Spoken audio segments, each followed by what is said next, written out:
Ladies and gentlemen, boys and girls, dogs and cats, it is February 3rd, 2023, and this is Game Bites, the world's greatest gaming podcast. I am joined by my Bill Murray lookalike host, Alex McConnell. Happy birthday, my friend. Thank you. Really thought we missed it there last week when we jumped straight to August, but here we are back in February. The weather makes more sense now, but yeah, thank you. How old are you now, 21? Yeah. No, I am now, as of February 4th, 2023, I will be 33. Hey, you and I are the same age. Right now, but you're born in 89, right? Yeah, I'll be 30. I'll be 34 soon, but you know, there'll be a point where we'll be 33 together for a few months. Yeah, it still hasn't happened yet. Well, tomorrow. On paper, I'm still 2 years younger than you. Wait, oh, okay, never mind. All right, I got everything wrong. That's why I didn't go to school for math or birthdays. Mm-hmm. Or calendars. Well, that's a lost art. And, you know, most universities have cut that program nowadays. How's it going, sir? How was your week? Week was good. Yeah? Just slaying monsters left and right. I mean, aren't we all, you know? We're just all battling monsters and throwing down pitfall traps and trying to use I don't know. I can't think of the word. I don't know if that's a euphemism for marriage or not, but I appreciate. What's the point? Yeah, it's the little bomb that makes the monsters go to sleep. I just use barrels. I suspect you're talking about Monster Hunter. You're the one Rise. killing everyone else on the map because they're too close to the barrels. I don't know how else to activate them without hitting them with the sword. Yeah. So that's While everyone else is hitting the neck and mouth of the monster. Yeah. Well, it's an exciting week. I mean, a lot of things we're going to talk about. I do think you challenged me to keep this under an hour, which I'm going to go with. But we'll talk about everything from Dragon Ball returning to Fortnite to Dead Cells having the biggest DLC yet, changes in release dates for some major games of 2023, and Alex McConnell turning 33. So before we jump in, just to give everyone a level set about what's going on here, again, Game Bites Podcast, live on YouTube, VODs on YouTube. Then you can listen to the podcast after the fact on Spotify and Apple or anywhere else where podcasts are found. For example, if you need a podcast and you're looking in your grandma's purse, you'll find a hard candy. Right next to that, Game Bites. Just some nibbles. Just little nibbles and hard candy and Game Bites. Anyways, so everything's been good though. How's the wife? Everything's jolly. She's good. Yeah? She's currently holding the dog. The dog's leaving for the weekend. Oh, that's sad. Where are you going for your birthday? Some hot springs up in Oregon. No. Well, I mean, you know, no comment. Great. So I think, again, if we're going to stick to the challenge, you want me to keep it under an hour, but you're going to take an hour and 15 minutes to talk about Marvel Snap, right? Yeah, let's get right into it. So Marvel Snap this week, they dropped the battle mode. No, go ahead, man. No. I want you to do it. No, please go. News. That's news. Go for it. I jumped 200 points in the ranks. I did not try the new battle mode that's like an unranked system. It's there. It just says friendly mode, but no one wants to be friendly. The end of the Zabu season's coming to an end soon. But no, nothing much else. They keep giving us in-game currency to level up your cards. They're like, hey, we figured out some technical issues. Here's some credits. No one knows what happened. And then they're like, wow, we fixed like a major error. Here's another 200 credits. And no one knows what the error was. So that's been fun. But yeah, no, still Marvel Snap, Monster Hunter Rise, but we'll get to that later. They're responsible for the Chinese spy balloon right now. It's actually Marvel Snap's balloon. Yeah, so it's a little civilian surveillance. A lot of heavy traffic for Marvel Snap in Montana this month. So yeah, well, they're just trying to get their ducks straight. Those level 5 cards aren't free. You know what I mean? So no. That's awesome. So there were some people in the Discord trying to get your attention because they're like, hey, I want to fight Alex in Marvel Snap. I tagged you, and I imagine you ignored them, or you just don't know how Discord works. I'm only on Discord for exactly, it's weird. If you look at the length of the time of the streams, that's how long I'm on Discord a week. I should probably be more active in there for you guys, huh? No. Who's trying to? If there is a way to like purposely match up with someone, if you've come up against a guy with the Cyclops avatar from day one because he refuses to change it, and his name is Biscuits, That's me. You've probably swept me already. Yeah. Or you hate that I'm using a Death Wave deck. So, yeah. Yeah, You've got probably seen me. yeah. There's only millions of players, but yeah, biscuits. Everyone, if you play, Biscuits. you sweep up the biscuits. No That's tagline. I refuse to conform to any system. I'm using Cyclops from day one because it's one of the starting ones. And it's biscuits.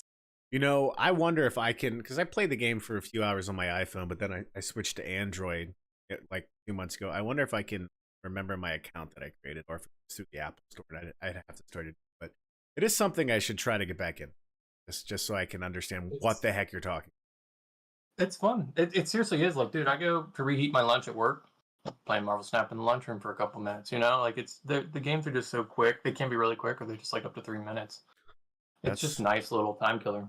yeah. I typically just look at social media, so I could probably Yeah, spend you my just time like play better. with the magnets on the fridge and try to make words and stuff. I yell at people a lot, and they're like, "Who's that guy? And why is he here? And why is he always wearing the Get out same of my kitchen, sweater?" and you do not live here. And Yeah, all similar things we've heard throughout life. BBQ in the chat. Wow, Game Bites is everywhere, even in a grandma's purse. And Tommy Worms. My parents keep Game Bites on the top shelf where we can't reach. That's probably very wise. Let's be honest. Hey, just stand on your brother's shoulders. There you go. That's what brothers are for. Mm-hmm. Getting access to Game Bites before you're old enough. Just the nibbles. So besides Marvel Snap, again, some big news. Something that I know you have no interest in because you're not a fan of Dragon Ball at all, and I know you're not a fan of the old switcheroo there. I know you're not a fan of Fortnite, although Fortnite has had Naruto in it, so that could possibly get you interested. What was it about? Like it's had Dragon Ball in it. Yeah, 5 months ago or so, maybe 6 months ago at this point, there was a big update for Dragon Ball Super where they were doing co-promotion around the time of the Dragon Ball Superhero movie, which was probably about half a year ago now. I would say summertime, maybe. Yes, and I think it debuted in August. So yeah, August time. Then they released freaking Goku, and Vegeta, and the Rabbit, the Destroyer. Beerus, how dare you? He's a god of destruction. He's a destroyer. Okay. Well, the only thing he destroyed are my Fortnite points because he cost a lot. It's not a rabbit. He's like a rabbit to me. So it's really cool because one, they updated the gameplay and they put Kamehameha into the game. Like you could actually be in the middle of a Fortnite battle royale, and next thing you know, there's 5 people Kamehamehaing each other, and their beams are hitting, and one person jumps up on the Nimbus cloud and hits someone else from behind. It added a level of interaction to that game that people never thought could happen, and it was a lot of fun. On top of that, they had a bunch of quests involved where you could get a lot of cool Dragon Ball assets, and they even had you watch Dragon Ball Super episodes in the game as well. Like there was a place you could go in the game, was an island, and you would just watch episodes with other. I never did, but if you wanted to get all missions, you would have to. Could you imagine when Fortnite first started out and they have a bunch of developers and everything, and then they just hire some guy and they're like, hey, we just need you to work out some licensing details for us. We're just going to do a little bit of collaboration. And then that guy has been dealing with that for years now. It's just absolutely insane how much different films, games, and other stuff they've brought into that game through licensing and stuff. But I imagine it's the same guy that did all that for Legos. Yeah. Or anything nowadays. And let's hold that thought on Legos because that's a good transition. That being said, they came back. You can now get the Kamehameha again. I think the Nimbus Cloud is back, and now you have Gohan, and it's the best form of Gohan. It's not that weak, Great Saiyaman Gohan. Oh, I stopped fighting. I'm not as strong. It's right after Cell, purple outfit. You're ready to freaking do a Kamehameha blast with your Ghost Dad behind you, and no one stands a chance, right? So, all right, well, I will let everyone know I am rolling my eyes at what he just said. What did I do? I know he sounded confident and everything, but that is way past the Cell saga. That is from Gohan and Piccolo from the new superhero movie, but kind of like in the middle of where they were in that movie. It's not their base forms and it's not their final forms. It's like right down the middle. So you look. Yeah, that's Gohan wearing Piccolo's gi. You're wearing. You looked into Fortnite. You're now telling. No. I perused Dragon Ball subreddits and that thing was all over it for a while. But I was really thinking they were going to do more representation for the new characters in that game, and then they still didn't. I don't know why Toei or Bandai, or I think it's Toei, was holding back on those newer forms that were released in the movie. But yeah, those are the new things in Fortnite. I Can't believe I addressed that, but I guess that was inevitable on a gaming podcast. with accuracy and confidence, I might add. That's all that Uh, Naruto knowledge helping you out. I need to see that movie. I have it pre-ordered. I think it comes out in March. I can't wait because the Brawley The movie was US amazing. or the English version, yes. Yeah, I mean, the dub version is available now. Is that the case? Or Yeah, people bought it. I mean, I think it came out last fall. Some people were impatient and just bought the Japanese version because they just want to see it again. But no, the dubbed version's coming out this March because it was released in Japan like last spring. It came out here in the US 5 to 6 August. months after that.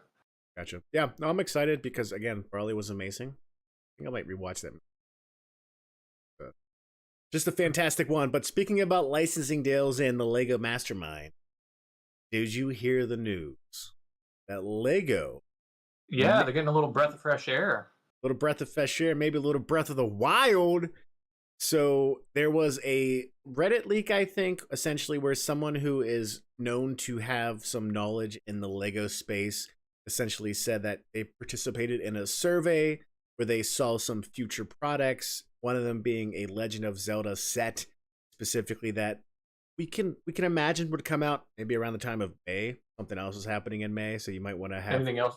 Something else in May? I think something like Tears of the Memorial Day or something. Yeah, Tears of the Memorial Day or Kingdom Hearts or something. I don't know. Memorial Day tears. Yeah. It's proud to be American. Did you see the image associated with it? No, I want to be. I don't want to be spoiled or anything. I'd rather just same day one release. Yeah. But did you see it? Or I'm assuming it's there. But is it about Breath of the Wild or is it a classic Zelda set? Both. Like So Hyrule. the one set that they've supposedly have confirmed, again, this is all not official yet, but people are saying these leaks have been accurate in the past. But it's a Great Deku set, and the Great Deku set actually turns into the Great Deku from Ocarina of Time, and then it also turns into the Great Deku for Breath of the Wild. Gotcha. So I mean, you can see it kind of in the very corner right here. I have that Super Mario 64 Lego block, which is awesome, and it transforms into all this different stuff. I think that makes sense for them to do something for adults that is kind of more representative of like the legacy of the franchise. And it looked like it came with a Link from Ocarina and a Link from Breath of the Wild as well, along with the Zelda. So, well, throwback set. Yeah. So I mean, $200, I'll buy that. I mean, Lego's ridiculously expensive, but I'll probably buy that. Or my wife will buy it. Let's be honest. No, I mean, when was the last time you had a Lego set?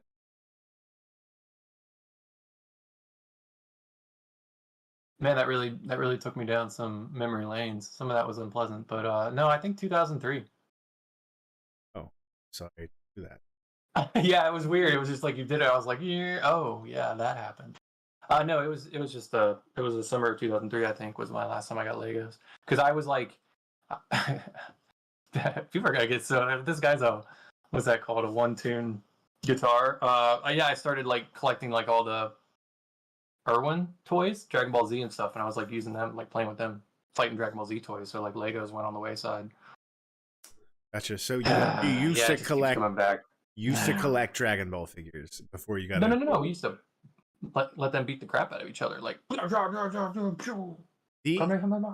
The original Dragon Ball figures were like the ones that I remember that we could get first before they started having like bendable appendages and all that. Were like very like they just were straight. Yeah, they were rough too and had weird colored hair, which nowadays makes sense. But yeah, the faces were busted. Yeah, I know what you're talking about. Then I remember at some point there were American figurines, and I had a what was his name? Freaking Nappa. That was just it was at some point they got real cool, and yeah, I'm pretty sure Tommy Worms here in the chat remembers us playing with. Yeah, well, I mean, I got a lot of Star Wars sets back in like 2016, 2017, and I would put them together with my nephew, or I just gave them to my nephew pieces.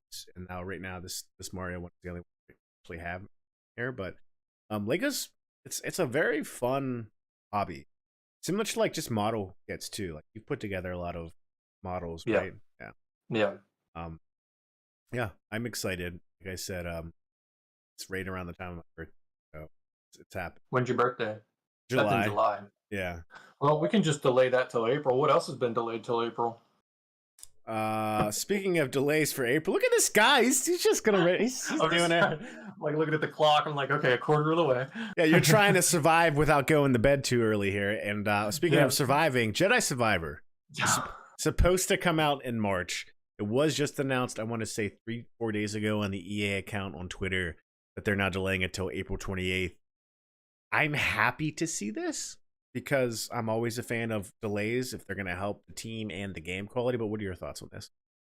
I'm perfectly okay with it.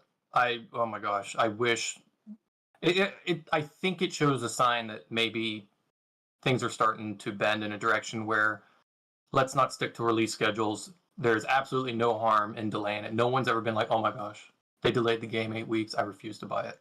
No, what you hopefully end up with, I can't say for every game because of like Cyberpunk, is with these delays, hopefully you end up with a more polished product day one. Because I don't know if they're how much the numbers are, but what happens when a game comes out bugged, and how much does word of mouth spread to the point where the game does not make it. Yeah. And then they're selling it 4 weeks later for half price on the stores and stuff just to get some people to play it. So I'm happy with delays. Always. I've never not bought a game because it was delayed, you know? Yeah. It's interesting because I think it also depends on the franchise. And I would say Pokemon Scarlet and Violet teach us that, where that's a game that came out all kinds of buggy and frankly reviewed. For some, I really want to say I really did not run into a lot of issues with that game. I understand. I see people that have issues and everything, but like, just kind of always skated through right through all of that. I don't know. I would say that in terms of issues, it was mostly related to frame rate and just performance hiccups. But I mean, word of mouth. The game was torn apart, but that game still set records. I mean, like I think it was 10 million copies in 72 hours.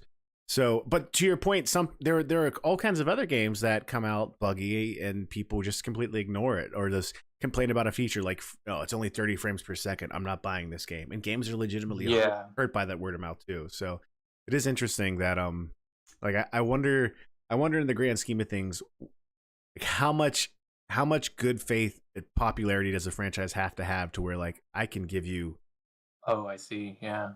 Garbage. Where they're like, nope, release it on the 15th. We got to move on from this, or go ahead and delay it. We are really banking on this, or we really need this to work out. So yeah.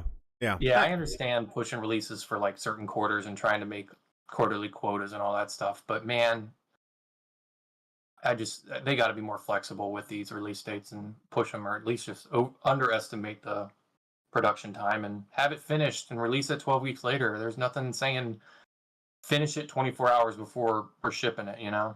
We'll fix it in post. You know, it's only a month delay, which in the grand scheme of things tells me that, and this is something Jeff Grubbs... I hope they delayed another month. I hope they just do it. Just release something that works, you know? Yeah. It works so much... It gets so much more acclaim when there's nothing to complain about.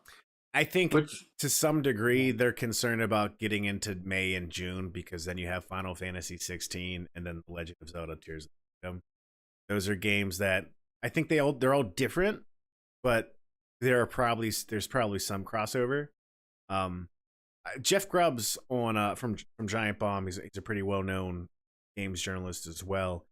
He made the point, and I think this makes sense. The reality is that first month patch you typically get that fixes all kinds of issues. That's probably what we're going to get day one with the game, which I think, to your point, is a good first step of saying, hey, I'm here. I'm great. Play me.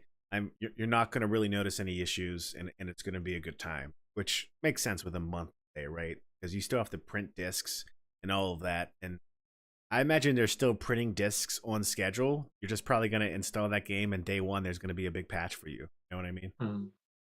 Mm-hmm. Yeah, it's the best bet. I agree with you. Speaking of bets, E3 2023 might be one of the beginning of the ends for E3, and I would bet on that too. So my team and I, Devour, we always joked E3 2019 happened, then COVID happened, and then E3 never came back. We were at the last E3. It's our fault. Like, they let these hooligans around pocket the people. You sent me too many pictures. You leaked too many backstage photos. There of like was cars and stuff, there and that was was it. They were like, "We have a breach. Can't do this anymore." yeah, I had to fight a guy. But no, it was crazy. Like leading up to it, we were there like a day or two before setting up. And like there's people for Bethesda unloading these giant Jurassic Park like wooden crates that just say confidential Bethesda, do not like show. And we walked around before everyone. It was awesome. That being said, it's been confirmed that there will be no Nintendo, Sony, or Xbox at E3 2023. Here's what I'll All I say. heard was no Nintendo, a Nintendo wannabe, an Xbox. Is that what you said? Yeah, yeah, that's Okay. fair. Yeah, is that a joke towards Sony? Yeah. Yeah, I don't know. It's a joke to whoever said that they don't want to be Nintendo. yeah, that's fair. I mean, who would want to be Nintendo and have a game that sells 10 million copies in 72 hours? We could have a game that sells Yeah, that's 11 million rough. copies in 3 months. Sorry, Sony. Um, yeah. So here's the thing: Sony and Xbox weren't at E3 in 2019. Xbox had its own little thing, like right down the street, from what I recall, where your E3 badge could get you in, but it really wasn't E3. And No. Nintendo had a big display for Link's Awakening, and I want to say Luigi's Mansion 3, but it wasn't as crazy as it typically is. And so E3 is changing. It's being run by the guys that do PAX now. So it's a different company in charge. It's not the ESA. So I think they're What trying. did, what did E3 originally stand for? Electronic Arts Expo. Originally, in the early The 90s. arts? Yeah. Originally in the early Electronic Entertainment Expo. Thank you. Oh, okay. There Yeah, you go. All right, now it makes E3. sense. Yeah. No, I was worried about that. I didn't know if E3 meant like three big companies showcasing their stuff kind of thing. Gotcha. No, And now they're not there, so I was just surprised. So I think originally in the early 90s, like Sega and Nintendo, they made all their big announcements at CES in Vegas and whatever that is, like December, January. And CES is where everyone would go for those types of trade shows. But it wasn't until the Genesis and Super Nintendo era where the industry got big enough to where they started their own industry. And this was alongside the development of like the ESRB, the ESA playing a role in that, the Electronic Software Association, kind of creating a trade group. And so they formed E3 as a part of that as a separate show, and that's what it's been. I want to say since like 95 or 96, I believe. Gotcha. And that is, it is weird, but it, like I said, E3's changing. Different people are running it. It's going to be much more fan focused. And I tell you what, I'm sure other big companies are going to be, like Square Enix, probably going to be there, right? I mean, Final Fantasy 16 is coming out around that time, you know? So it's still a way to get the word out. It's still there. Yeah. It's it, still a huge publicity, not stunt, but thing. yeah, and the reality is all these companies are going to have some major announcement at the same time. They're just all going to do it direct to YouTube. Yeah. Yeah. Social media is a thing to spread information. Yeah. So no Sony, no Xbox, and no Nintendo at E3. Well, think about it. If you have to get your next big thing out, and if you're Nintendo, Tears of the Kingdom already came out. We already know Nintendo's going to have a soft second half 2023. Why spend all the money to create a booth, to buy the space? Convention spaces, all kinds of expensive at E3. All of that costs millions of dollars. You can just save by saying, "Yeah, we'll do a Nintendo Direct." Same as Sony. Even if Sony has games they want to sell. Nintendo Direct 2 days before the event and 1 week after. 2 of them. 1 month. Yeah, then we'll have a Nintendo Direct where we apologize for something we said that we didn't know was cultural. Yeah. And that's the route a lot of companies are going. I think that makes sense. Do you think there's something special about what E3 was? Like just the excitement of this is like, you know, this is it. We're gonna see things that we never seen before. Well, that's what this might be without those big three there. I was going to say this could be an indie showcase and, you know, up and coming developers and stuff like that. Our game studios. So if anything, it gives them a little bit more spotlight, which I'm all for. There's going to be this company there called Devour Games, which I'm big fans. What do they eat? Devour? What do they eat? What is it? Like a catering company? The whole idea with that is Devour Games. Our games will devour your time. You know what I mean? Gives the devs an hour to make the game. Someone in the chat says how much. Mr. Paul says how much for both of you to have mustaches next show. My wife will probably demand about $5,000. I'll leave it at that. Did they look back at episode? That's already in an episode. Yeah, it is. That's like October, Tell November them to time go frame. back to November or I think December. There is a mustache only episode. You surprised me too. That was a good. Yeah, Yeah, I think it's early November. I want yeah. to say. Yeah, There already is a mustache episode, but I think we can go Mohawk next week. I'm not against that. I got the Frohawk. I'll do it. Um, yeah. So I mean, it's sad, but it's also something that's just bound to happen. And speaking of things bound to happen, Alex, this is a story I'm looking to you for. What's going on with PS Plus? Okay. So the PS Plus collection was a collection kind of, a lot of people assumed it was kind of a bridge between the generations. When the PS5s originally went on sale, Sony announced that they're going to include, I think it was 20, but it could be more. 20 games, like some of the best games that were released on the PS4 during its lifetime. God of War, okay, not the best games, but like the games that included were stuff like God of War, Fallout 4, Mortal Kombat, Uncharted 4, Ratchet and Clank, Infamous, Second Son, and Batman Arkham Knight. Why can't I read any of these? No. Bloodborne was a big one. These games were like PS4 classics pretty much. And it was kind of, oh, so you just bought a PS5 and money's a little tight because there's like a pandemic going on?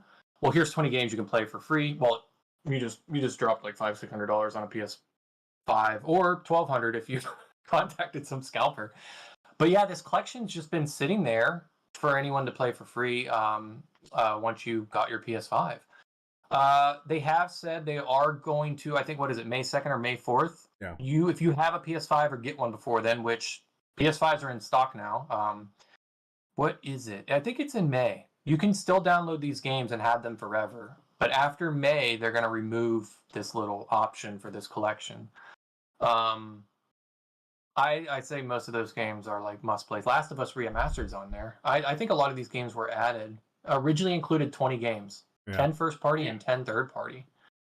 May 9th. Yeah, it's kind of strange, but it seems like they might be, I don't know, tightening up a little bit of the. Well, I don't know if it's space or operating. I don't know why they would. What's the real purpose of taking those off? Unless they're going to like repopulate it with something else. But I think kind of to your point, it was a transition thing, right? We're trying to attract people into the PS5 whenever the Game Pass is coming out swinging. So what can we do to kind of compete with that? All of those games, from what I understand, because they had that program, but then a year and a half, 2 years later, they came out with the tiered program, right? So you have the essentials, the premium. That was just last year. So those, my understanding, if you have the middle tier, I forget what the middle tier is, essentials, all of these games are on there. So if you don't get them here, but you still have that subscription, you're just getting it there. You need to play online anyways. That's kind of like the. To me, it just comes down to like they're kind of cleaning up how they've been marketing some of their features. It's like getting rid of an outdated feature that you needed to sunset at some point, and they're still being generous. Like if you go in there now and say redeem, you get them. Yep. Yeah. You always have access to them. It was bound to happen. But yeah, the PS5. I mean, that was for a transition. A lot of people who, if you didn't, there wasn't a bulk of PS5 games that have been available. But here you can play these PS4 games in a better version than what you did on the PS4. But yeah, as of this week, apparently PS5s are completely in stock and listed as no wait times and everything. So either everyone's already got some, or production's finally caught up with demand. It's a good thing, and we'll talk a bit more about sales. But the PS5, since it does have that supply net, they're selling like hotcakes. They're everyone's got a PS5. Give it 2 now. weeks, and they're gonna be like, "All right, guys, we're back in the rut." Yeah. You guys reacted too good to the good news. Yeah, you guys overreact. Speaking of things that were bound to happen, alongside the announcement for Jedi Survivor being delayed, EA came out and also announced that they are canceling Apex Legends Mobile and Battlefield Mobile. I am not surprised. Specifically, Battlefield doesn't surprise me. Apex Legends is a wildly successful game. Have you played that at all? But mobile? Who? Listen, No, I haven't. I remember they ghost dropped that 1 year, and it was it brilliant. was just like play this instead of Overwatch at the time. But I know it has an avid fan base. And they didn't like release Apex 2, and it was just a copy and a rehash of the first one, but worse. Yeah, Overwatch. who would do that, right?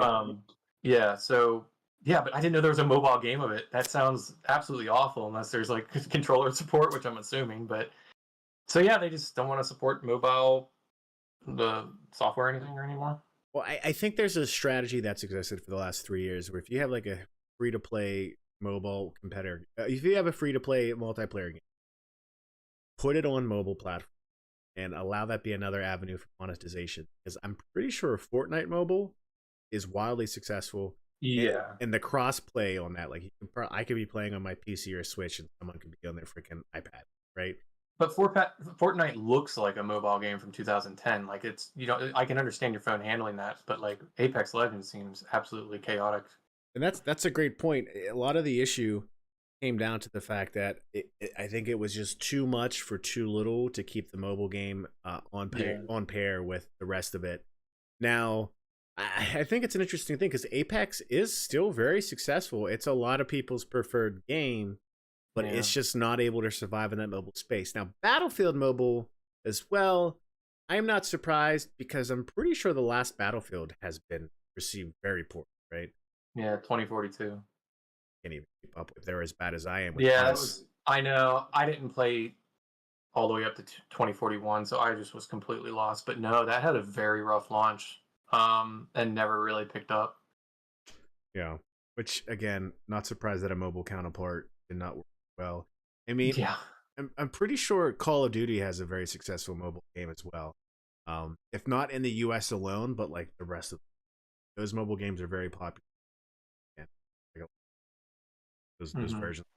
So, yeah, it's sad, but from what I saw, EA said that at least the 50 or people so that were working on those projects are going to probably be put onto other projects internally. So people probably won't lose their job. News. Yeah, that's good news. That's good. One of the other parts that came out about this though, so this is Apex Legends, I'm sure you're aware, is connected to the Titanfall, right? Yes. And Titanfall 1 came out, shooter game. People were a little disappointed because there was no story. Titanfall 2, people tell me this all the time. People say it's one of the best campaigns in a shooter ever. I've never played it. It's extremely cheap all the time. But yeah, so Titanfall 2 comes out. People love that game. Apex Legends come out, and people are more excited because this means we might get another single player game in the Apex universe, which is the Titanfall universe. And alongside this, they did announce that a single player game set in Titanfall has been canceled as well. From what I understand, this was a game that was supposed to be a part of Apex. So it would have been something you would access within Apex Legends, which I think makes sense, right? You get people that download Apex Legends that might want it for the single player game, but then why not play the multiplayer, right? So yeah, which is a bummer because that is a bummer. That's what a lot of people were looking forward to. And there, I was like, oh, cool, they're doing more stuff, and then that was the news you dropped. Yeah. It doesn't mean that there might not be something else in the works, but in terms of what this one project was, whatever it was, it is now no more. They're probably going to put everyone onto the next Mass Effect. Ooh. Please and thank you. I still have to play those games. I've heard they're not that bad. Don't admit that on the stream that you haven't played those yet. I'm not a Mark, I'm so glad you played through the trilogy last week, and we can talk about it next week. Yeah, my favorite part of Mass Effect was when Luke Skywalker drank the blue milk and fought Picard. So, and then Harry Potter came out of nowhere. Said, use the Triforce. So, dude, why'd you go back to Fortnite? We're done with Fortnite. Yeah, that is actually Fortnite. That sounds like a Fortnite thing. That is Fortnite. Oh, that is Fortnite. Nick Jones must play, in your opinion. I think you're right. You're the one. You're Nick Jones is developer at Devour Games. He's one of the first people to ever tell me. Should. I got it. And what game? Titanfall 2. Nick Jones. Nick Jones. Titanfall 2. Okay, I thought you were talking about Fortnite. I was being like, listen, Nick Jones and I aren't friends yet, so I'm not committing to Fortnite. But yeah, Titanfall 2. I'd love to try it. You've played his work. He developed Depiction. Yeah, I drew a Super Saiyan 3 Goku on a game that he made. That's true. That's true. I think that's 2 hours trying to match those colors on a game he made. Ah, if only we could have done something like that. But again, I'm surprised he didn't do something with You got to get the Naruto. Fortnite licensing guy. He's your Hmm. guy. Yeah, he He's costs just busy a little bit too getting the much. Goonies in Fortnite. Don't tease me. Don't do that. Don't do that. Save that for after the stream. Oh my Speaking gosh. of rated M for mature, Yeah. there's a So Wolverine announcement. you saw the trailer for this probably about a year ago, right? They announced the game. I saw a still frame of Wolverine with his hand chilling on a table with his claws out. I have not seen anything since. Yeah. Yeah. So that was probably a year or a year and a half ago, 2 years, probably right around the PS5 release. Like they were trying to Yeah. create some hype. Yeah, this announcement was kind of weird because they said Insomniac has assured us that this is going to have a hard R for Wolverine, and we're like, okay. The MPAA, the Movies Association. Are you guys making a movie? That's good. Now we know the game is going to be cinematic. We got another movie game, like Uncharted, but no. The ESRB ratings M for mature, and that's kind of comforting that they're going to do that for a Wolverine game because that'd be weird if it was E for everyone, confetti popping out of everyone. Yeah. But no, it said it's going to be an M-rated game. I guess Spider-Man's not, huh? Is that No, E for everyone? I think that's E Or is or that T. F for friendly neighborhood Spider-Man? I think it's T for fam. teen, probably. Yeah, it has suggestive themes like Mary Jane. Yeah, Wolverine. No, I'm excited. I am. So yeah, I'm Wolverine is one of the games that made me want a PS5 in terms of games that were coming out. Obviously, Spider-Man 2, but Spider-Man 1 got ported pretty quickly. Miles Morales got ported pretty quickly. But a Wolverine game made by the same team that's making Spider-Man. Yeah, I know. And I will say that this article is basically suggesting that one, it's going to be a rated M, which again, to the point of what the franchise and the IP is, probably do it justice.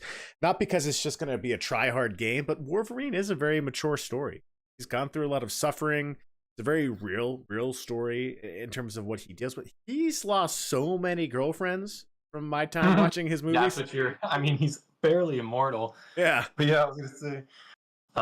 Yeah, I don't know who's lost more, comic book Wolverine or MCU Thor, because anyone who gets close to Thor in the movies is dead. So, yeah, including the second movie. Wolverine, man, there's some most of the most shocking stuff for Wolverine for me is his interactions with the Hulk.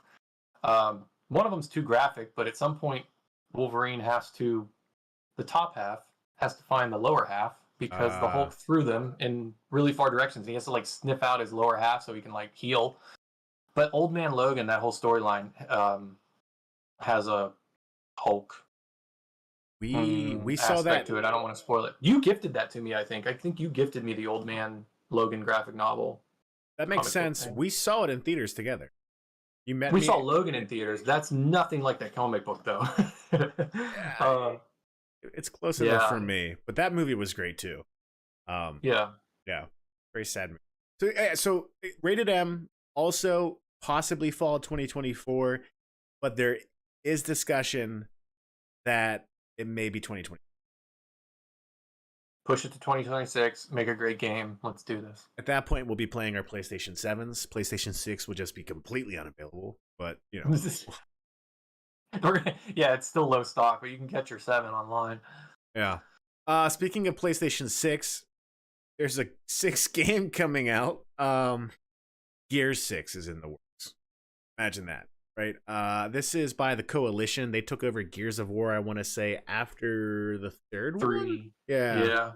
I love Gears. You and I, we've talked about this before on the show. We've had like a day once where we played all of the Gears games that we could in a day. Yep. It's a fantastic game. It's a good story. They're making a TV show over at Netflix. That's, to me, is a no-brainer. I think that's a franchise you could easily turn into a show.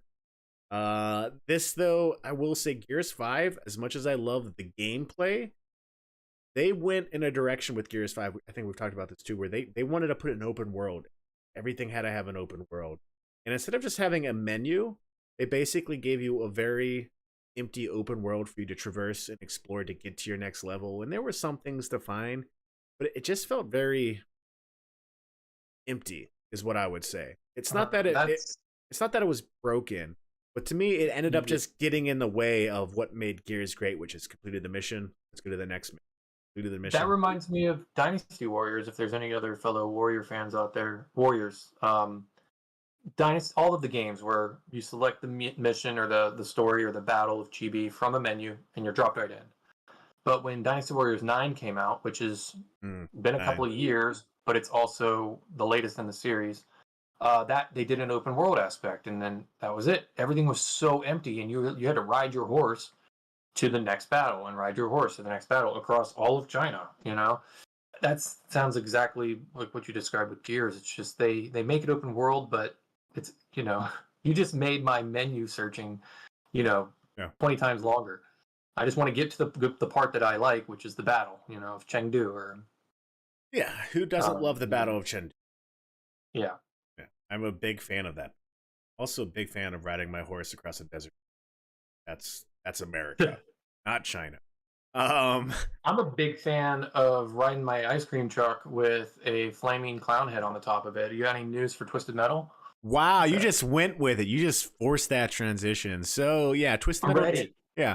So here's the thing: Twisted Metal TV show is teased that we'll get it released this year. We've talked about this as well. I think that obviously Sony's been working on a lot of stuff, a lot of TV properties, and the Twisted Metal show is in the works. Some of the original people, I don't think Jeff, what's his name? Nick Jones in the chat will know his name, who's originally one of the creators of Twisted Metal. I don't think he's associated with it. But yeah, it's supposed to come out 2023. I'm not sure what network it's on. There's a general description of the story. The story will focus on I think Anthony Mackie. That's what?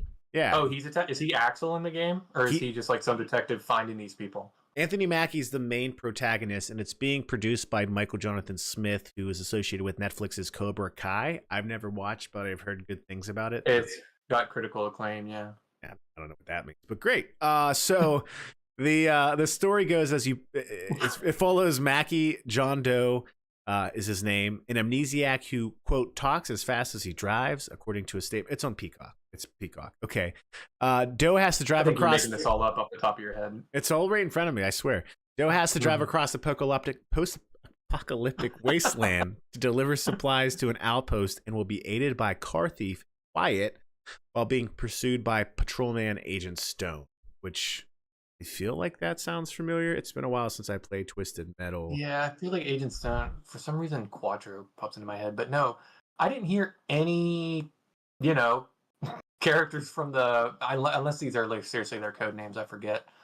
Because like Mr. Grimm is an actual character and stuff. Sweet Tooth actually has a name, I think. But like, I'm glad you didn't say the story's going to follow Sweet Tooth and they try to turn him into like some tragic hero, because like, no, he like butchered families and stuff and kids, Yeah.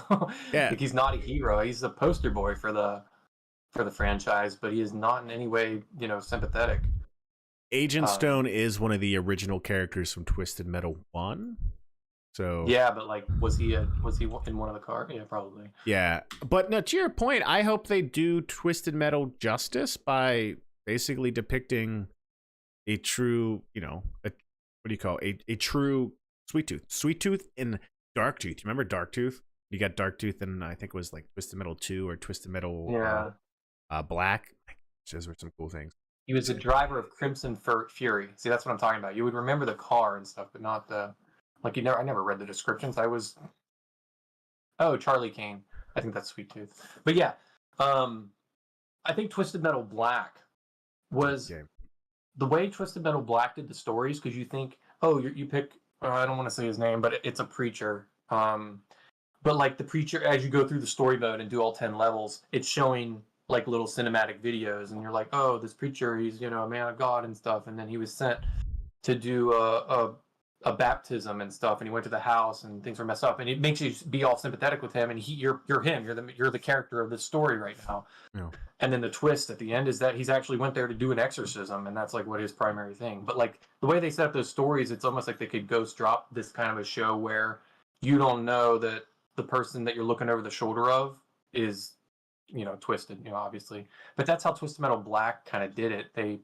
The story's kind of like build up, you don't know where it's going, and then oh, you find out that cop killed his partner's wife this whole time, and you were being sympathetic. So I was just thinking they could do it like that, but yeah, car combat.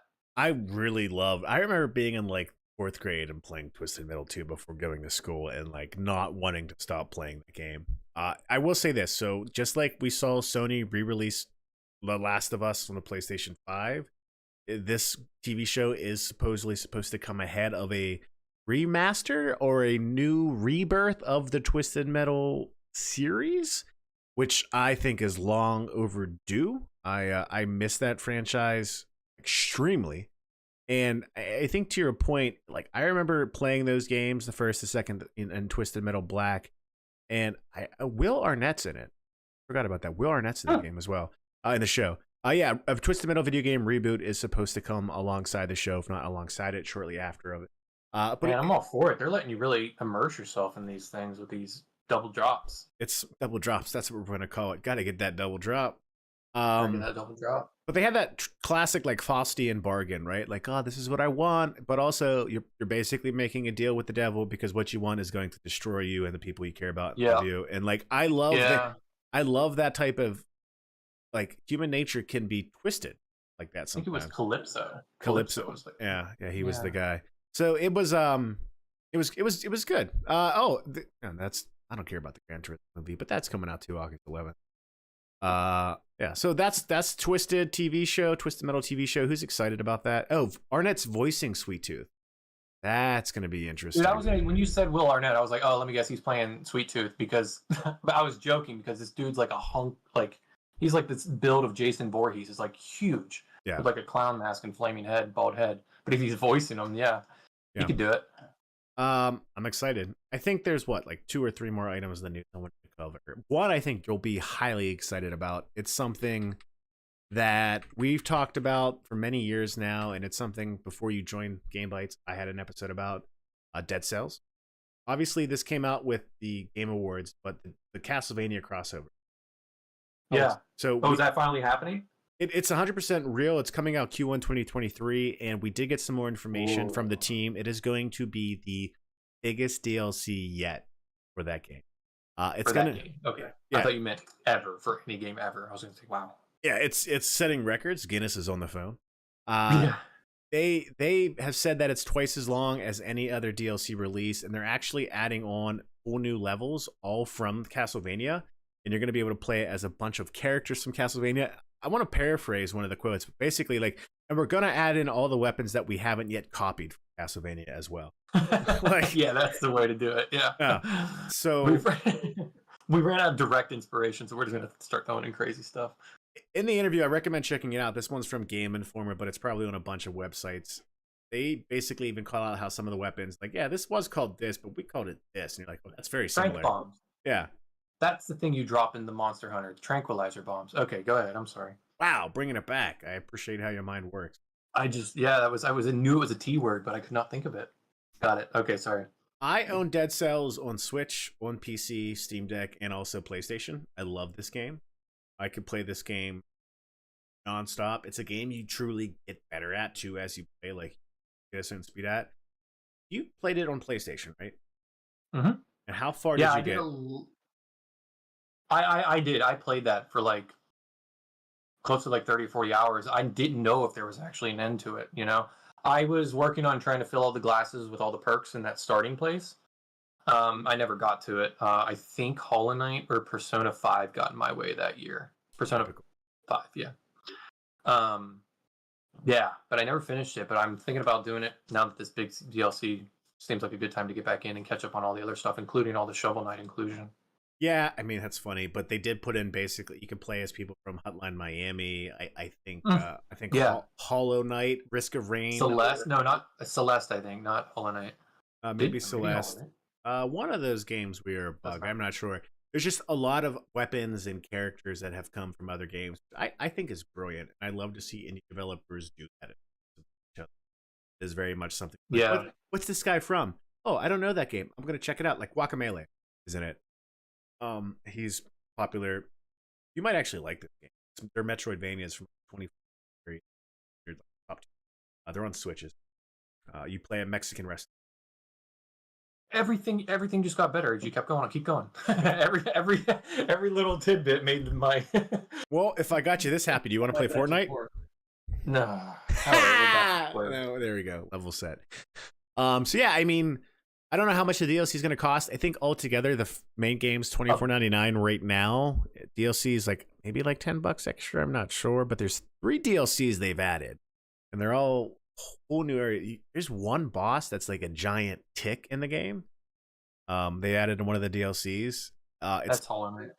They copied that from Hollow Knight. Maybe, but it's fantastic though. Young defend. Yeah, I'm excited. I recommend everyone to play it if they haven't. It's one of the best games to come out. I think it came out in 2017 at this point too. Yeah, because I played it in 2018.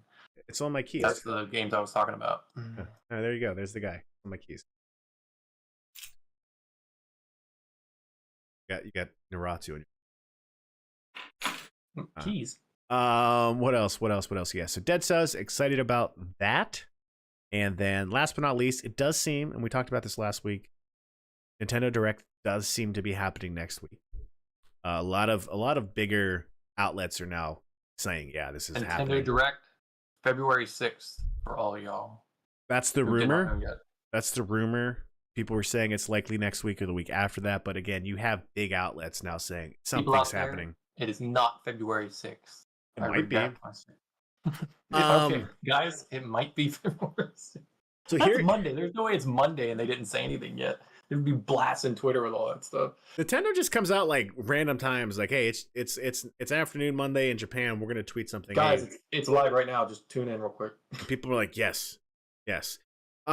So one of the rumors that came about, it's a questionable Reddit post, but it does make sense to some degree. Not that it's going to be 100% accurate, but the rumor is that we're going to get a shadow drop of Advanced War, where they're going to say like, hey, Advanced Wars, remember that game? It was done. We held off on it. Now it's actually out in a day or a week or whatever. And someone on Reddit said, hey, I work at Walmart. We just got some marketing materials in for Tears of the Kingdom, and we just got some marketing materials in for Advanced Wars, Remastered 1 and 2, and it just says by February 10th. So that's the rumor. It's a Reddit post. I wouldn't trust that. But the idea of Advanced Wars just getting shadow dropped, I 100% think that could happen. I'm excited about that. So, we talked about this. Do you have any predictions on what you're going to see in this Nintendo Direct? I want more Tears of the Kingdom. Yeah. I want more amiibos. I wouldn't be surprised if they announced, because that's the one rumor, is that they're bringing back reprints of old Zelda. There you go. Yeah. So like Wind Waker amiibos, all that stuff. So I wouldn't be surprised if they mentioned. My whole thing is I think you're going to get Advanced Wars. I think you're going to get a little bit of information on Tears of the Kingdom. I think Tears of the Kingdom is going to be saved for another direct that as we get closer for like May. Like there's going to be a direct just dedicated to Tears of the Kingdom. Mm-hmm. But I think whatever Nintendo's planning alongside the Mario Brothers movie, I think we're going to find out now. If there is something, I think we're going to find out in this direct. Like if there's a new 2D game or a weird crossover with Mario and Donkey Kong, and I only say that because that Mario movie has a lot of the Donkey. Mm-hmm. Have you seen the trailer? I mean, all of them. They were all in that Coliseum looking thing. Yeah, like deep cut Kongs from Donkey Kong 64 and like Donkey Kong Country 3.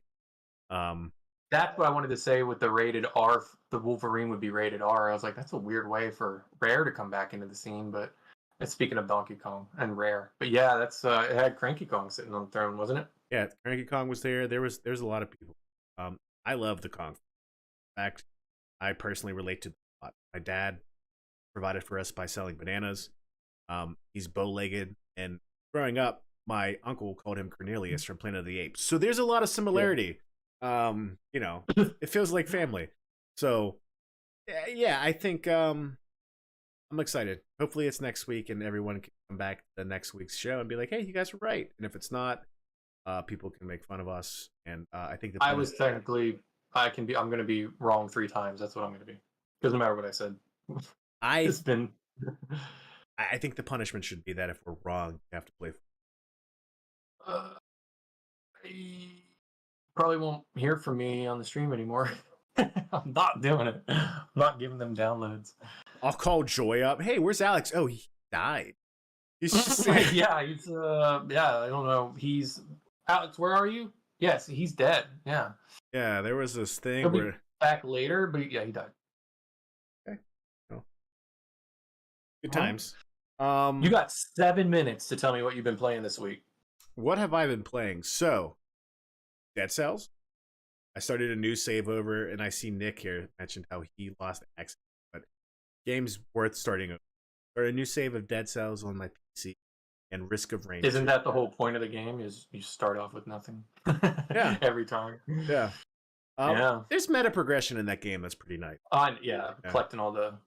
And then as you get to the Souls guy, in between bosses that can permanent upgrades on your weapons, that's pretty.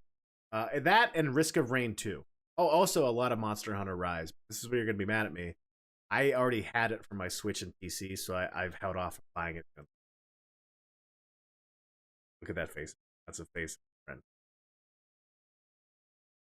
So, are you playing it on the Switch? Yeah, I've put about 10 hours in on the Switch, and I put about 5 hours on the PC. I think I've got. Have I been playing it for 1 week or 2 weeks? Because I'm at 23 hours, just like I was with Crisis Core. This is the Alex effect. I play a game and you play a game. You are 10 times what I've. Yeah, I'm at Hunter rank 21, but it like jumped. Like you're supposed to get up to 7, or I think to like get the 7 stars and everything. And then I thought that was gonna be like the end of the game and the progression, but then it's like your next quest is get to Hunter rank 20. And I did like one mission that involved capturing 3 monsters with like online with people, and it jumped to like 19. I was like, well, that was easy. But yeah, still, it's been like 23 hours. I mean, it's an amazing game. It's an extremely addicting gameplay loop. Yeah. It's making me want to play other games with similar combat, aka I think I might finally be a man and play the OG game. I really thought you were going to say Wild Hearts, which is coming out soon, but we still don't know how that's going to turn out. But I'm going to stand away from that. I think if we decide to get that game, we'll get it on the same system. That's a game we can play together if we want to. But at this point, I'm not going to buy Monster. Oh, I see. Yeah. Okay. Yeah. Well, at least you're still playing it. Yeah. Yeah, it's fantastic. The mobility in that game, you mentioned it last week, huge improvement to what World did, and zooming around on your dog, your Palamute. Help me remember. And, did World, your little zip bugs? Did World still have levels sectioned off to like hubs? Like it would be 1, 2, 3, 4. Yep. Yeah. This isn't like that in Rise. Wait, what do you mean? Like if I'm in a section and like, so maybe I'm wrong, but like I thought with World, and maybe this is just older Monster Hunters, like you go to your stage, but then there would be a loading screen between sections of the stage.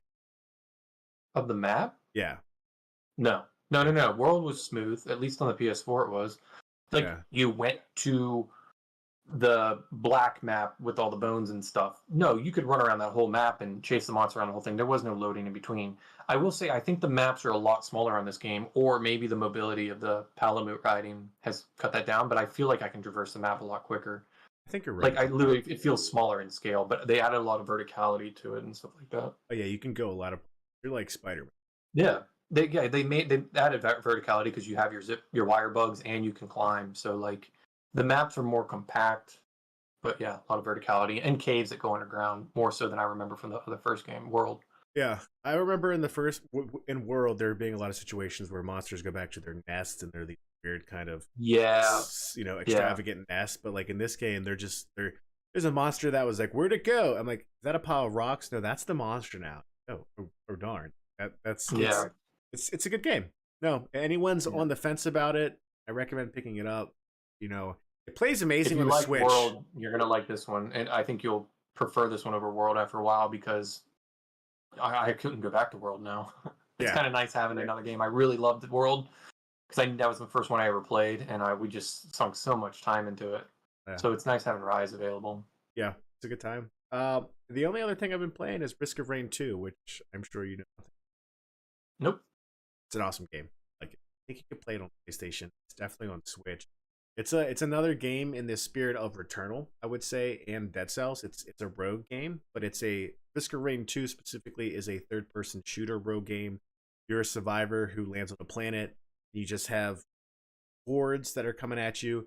The one thing it does differently than Returnal is in terms of progression, as the timer goes forward, the game mode goes from easy, slowly progresses through easy, then it goes to medium, then it goes to hard, then it goes to veteran, and I don't know what's past that. But essentially, if you stay on that one level, if you waste enough time, it's gonna just get more and more difficult. But the more you level up, the more items you pick up, the beefier you'll be. You progress to through the next level though by going to a teleporter each level. You activate it, then you have to stand there, fight a boss, and like last long enough to get to the next level. So you have to think strategically, like, okay, I'm level 4, level 5. All right, I have these items. I got something for my health. I'm ready to take on the boss. And then you have to hope that your build's good enough to when you get to the next level and you're at like the end of the medium difficulty or the hard difficulty, you can take on that boss and all the hordes. It's a good game. There's all kinds of different survivors, so each survivor has its own play style, which is really cool. I only have unlocked 4. I'm a big fan of the Huntress right now. Out of like I want to say 15, 16. And each one has different mechanics. The first one is an indie darling. It's 2D though, but it's the same idea.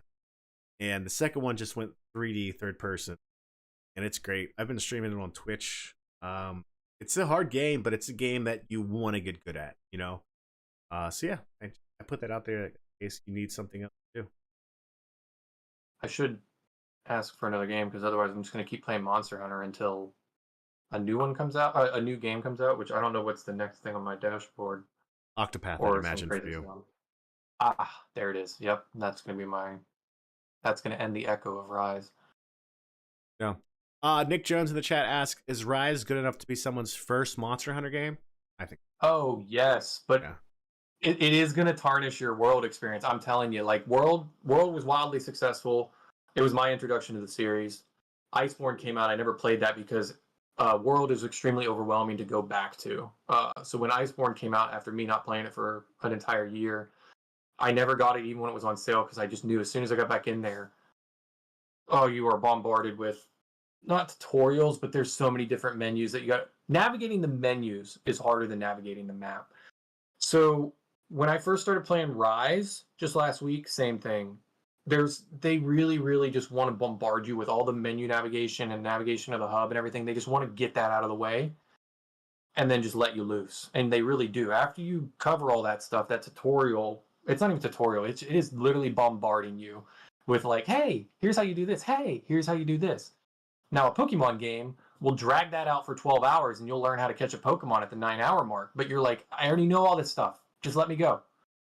Monster Hunter, it really does. It bombards you with all of it. And it was getting a little, like, I don't know. It was starting to bother me. And then the next hurdle you have to climb is the control system because there is a lot of different tools you're going to have at your disposal. And they just throw all the shortcuts there already for you. And you can customize like 4 different shortcut wheels, let alone your little item thing that slides left or right. And then your ammo coatings, which slide up and down. There's a lot of different menus and a lot of shortcuts you got to memorize. But seriously, you get that over with in like the first hour, and then they just let you loose the rest of the game. Yeah. I think Rise is a good introduction because both of those have that complexity with the menus and the shortcuts. But the gameplay experience is almost identical with it going out there and collecting parts for further upgrades. But Rise, you get to ride your dog around, which you can completely customize. That's awesome. And it has like this little wirebug zip cord, which adds so much different gameplay, left, right, up, down, backwards, a lot of up, that World didn't have. And so I think if you do play Rise and then you see World on sale, you're going to really be missing the traversal. Yeah. But yeah, I think, Rise is great. I thought you were going to do the Konami code there. Right? That'll get you killed. You will die. The Konami code is going to charge right at you because you're just messing around at that point. Does not work with Monster Hunter. Confirmed. Alt Rever in the chat says, "Happy birthday, Alex! Happy birthday, and congrats on being 21." Thank you. It's good to have. Yeah, I'm proud of you. Gray hair though, weird. Might want to go to a doctor. Yeah, BBQ says, "I think maybe a new Mario Maker at the Nintendo Direct. It's possible." Ooh. I don't follow Mario Maker a lot. I see people play levels in that game that are like insane, and it makes me But it's go, been a while. yeah, that could possibly be it. Maybe they had like Town Country in it too, bro. Or maybe Wario just bombs the whole thing and it's just Wario for 45 minutes. If we get a Wario game in this Nintendo Direct, I will eat an entire clove of garlic in honor of live on the next pod. Like not just a clove, an entire thing of Or garlic. raw. Yeah, raw. Yeah. Oh. You used to eat pickled garlic for snacks, dude. Yeah, but that's pickled. It's better. But oh my gosh, raw garlic, that's gonna clear your sinuses and your bronchitis, everything. That's gonna clear everything. It's gonna cure me Now, for he the said next it. year. Yeah, You said it. Oh man, that's gonna be bad. yeah, I'm totally worth Yeah, it. but I guess. But all right, Wario. Sony's or not Sony. Wannabe Nintendo is over there taking notes. Like, all right, we need to do this. We gotta put some WarioWare together. Shout out to Tommy Worms for correcting us on Will Arnett, or at least calling out that he is in fact Sweet Tooth, and also sending me a photo of some of his Dragon Ball Z figures that he still has. He's legit. And yeah, Paul's in here telling us to get a mustache. We appreciate that. He also has a pretty exclusive Titanfall 2 controller he won. Actually, he won a different controller from Xbox as well. It came in a suitcase. It was basically pulp. Yeah. Yeah, it's glowing. Yeah. That's it. It's an hour and 8 minutes and 11 seconds. We tried. Alex, will you sign us off and tell everyone how you feel? By a round of applause, I feel like this. It's my birthday. I'm gonna go in some hot springs this weekend and do some schoolwork, and then kill some monsters on Tuesday when I come back. In a game. But you should also stay cool, stay warm, and stay cool and be full, because I am going to be doing everything simultaneously this weekend. That's a good combination. I love it. Thanks again for joining us, everyone. God bless. Have a wonderful weekend, and we will see you next